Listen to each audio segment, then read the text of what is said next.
நீங்க என்னங்க தேர்தலில் ஓட்டு கேட்கவே இல்லை என்றால் ஓட்டுகள் கண்டிப்பாய் வரும். சிந்தனை உள்ளவர்கள் சிந்தித்து பார்த்து ஓட்டிட்டால் கண்டிப்பாய் இங்குதான் விழும்.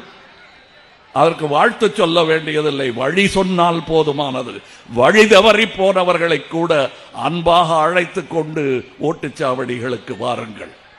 வழி தவறி போக வேண்டாம் என்பதுதான் என் அன்பான வேண்டுகோள், அறிவுரையும் கூட. அதை ஏற்றுக்கொள்வீர். கூட்டமெல்லாம் குடும்பமாகிவிடாது, அது கலைந்து விடும். குடும்பம் 70 வருடமாக 75 வருடமாக கட்டி காத்த குடும்பம் இது.